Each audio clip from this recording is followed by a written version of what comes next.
Good morning, everyone. Happy Saturday. Today is Saturday, February 27th. Welcome to Positive Impact, your weekend update on all things local, national, and international. We are keeping you in the know. Today's Positively Osceola broadcast is brought to you by our community partner, Orlando Health St. Cloud Hospital. Choose Orlando Health. Thanks so much for tuning in this morning, everyone. I'm so happy to have you here. If you could do me a favor and comment where you're watching from, let me know where you're at this morning.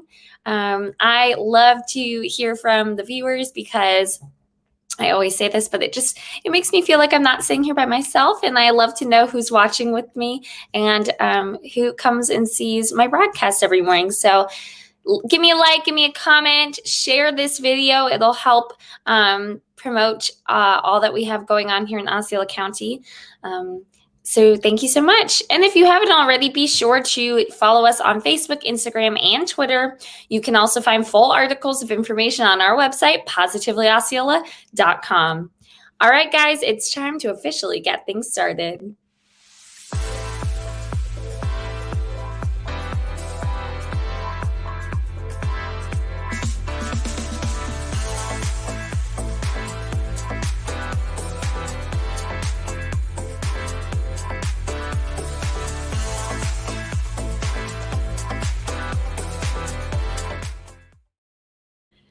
Good morning, everyone. It is Saturday, February 27th, and you are watching Positive Impact Live, our weekend broadcast with me, Madi Zavitz. Thanks so much for tuning in this morning.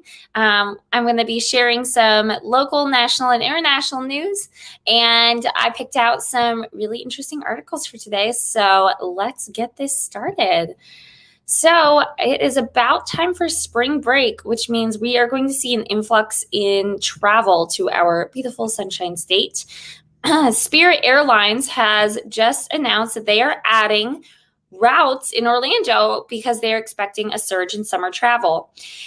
Spirit Airlines, the number 2 carrier in Orlando and Las Vegas and the top carrier in Fort Lauderdale, is adding a pair of U.S. destinations with an expectation of an overall surge in travel by summer, according to the airline executive who offered a glimpse of a hoped-for flight path out of the pandemic.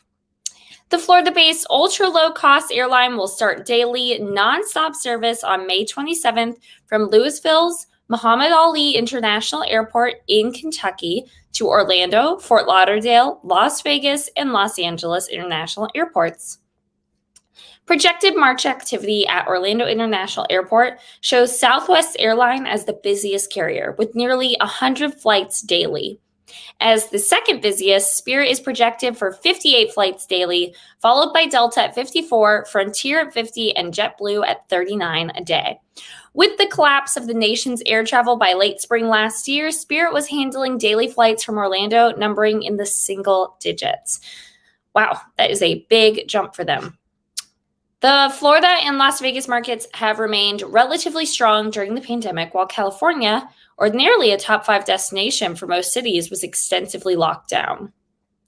Spirit expects to push its flight numbers by summer to more than they were in 2019. And to maintain that push, the airline expects to steadily grow its fleet of aircrafts, all of which are in the Airbus 320 family.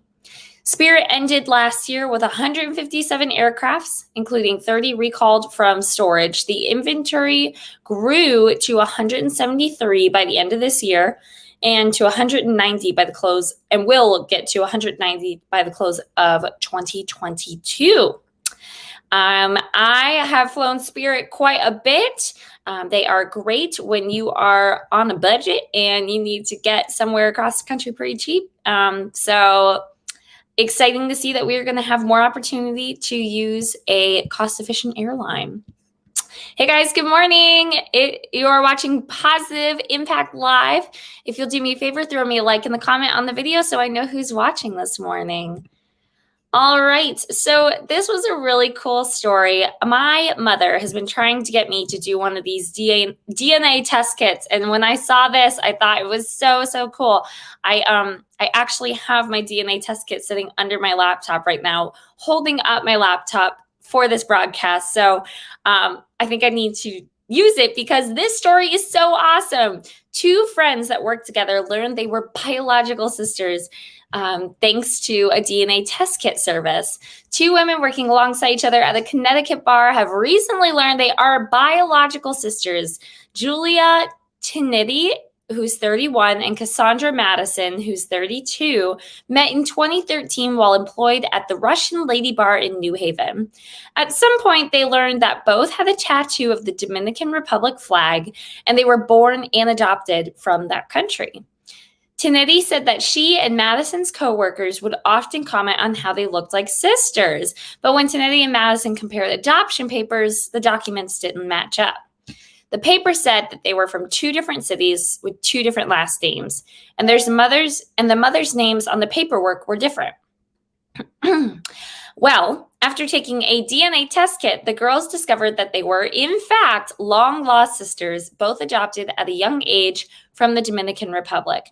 The article I was reading went on to describe in detail how their family wound up having so many children that needed to be adopted. But what a heartwarming story that these two ladies actually just fell into each other's arms working together. I think everything happens for the right reason at the right time, and that was exactly what happened for these two women. How cool. So maybe I need to get my DNA test kit done. I don't know if I have any other siblings out there, but it would be really cool to see who else I'm related to. Maybe I'll find someone famous. I don't know. All right, so back to some news on airlines. There was a young woman who decided that she didn't have to follow the rules on a recent airline in Florida, and she smacked a flight attendant over wearing a mask. Federal officials are seeking a $27,500 civil penalty against an airline passenger who allegedly struck a flight attendant who asked the woman and her companion to leave the plane after a dispute over wearing a face mask. The confrontation on board a Delta airline flight departing from Miami International Airport for Atlanta began when the passenger's companion refused to wear a mask, secure his tray table, or fasten his seatbelt. Come on, we all know the rules when you're on a plane. You got to put the table up because that makes all the difference when you're landing. The Federal Aviation Administration said Friday that this happened. Delta, like most airlines, requires most passengers to wear a mask except when eating or drinking. Pilots returned to the plane to the gate, and the pair were asked to disembark. The female passenger began yelling at the flight attendant and other passengers, then hit the flight attendant under her left eye, according to the FAA. They did not identify the passengers by name. The woman has 30 days to respond to the proposed penalty, and the FAA says it appears that she violated federal regulation against assaulting a crew member, which carries an even larger civil penalty up to $35,000. So maybe we don't smack flight attendants if we're traveling during the middle of a pandemic. I don't know. That seems a little crazy to me. Okay, here's some news from Texas. As we all know, there was a really, really intense snowstorm, and that affected a lot of people between electricity and running water. People weren't able to go to work. It was craziness in Texas for quite a few days.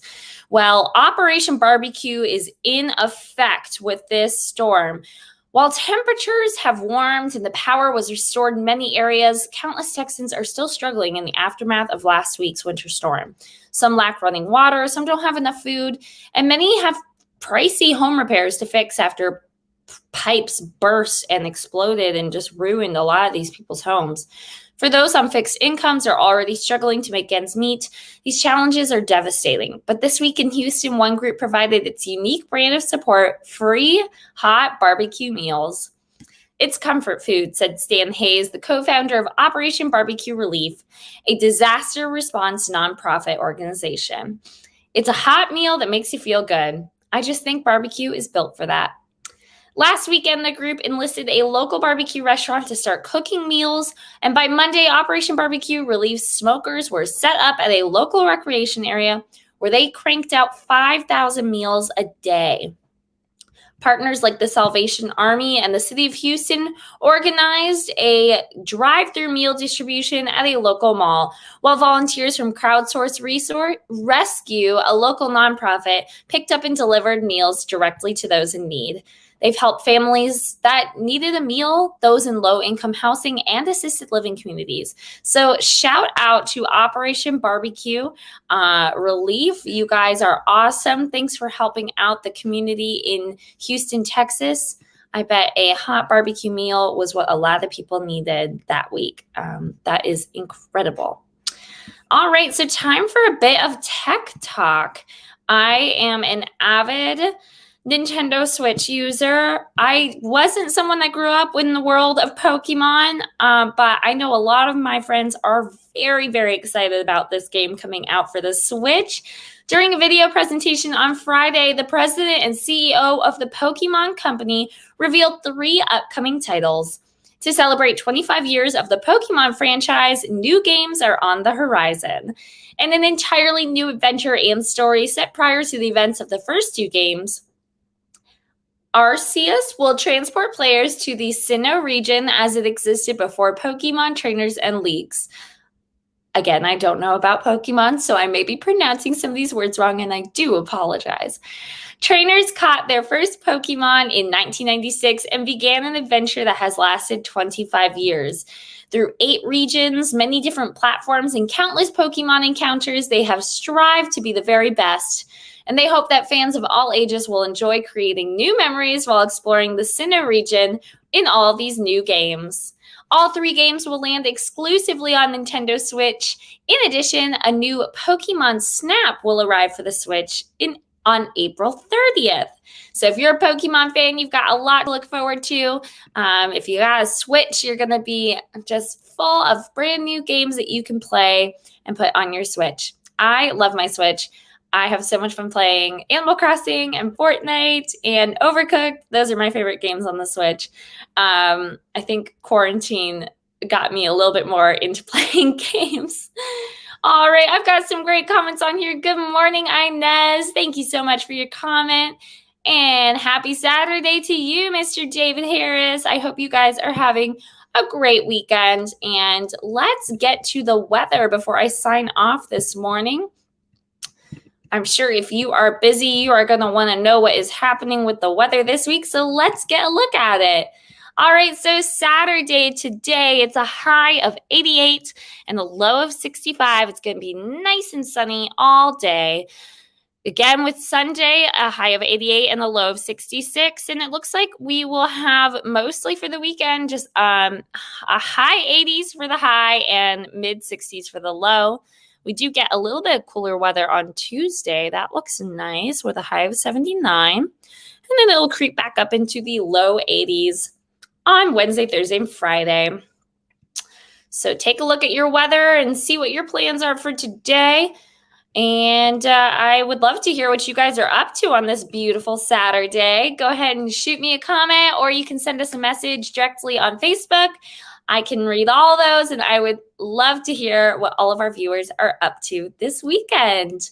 I am signing off, you guys. That's it here on Positive Impact. I hope you guys had an awesome Saturday, and I will see you tomorrow morning for our Sunday broadcast for Positive Impact Live.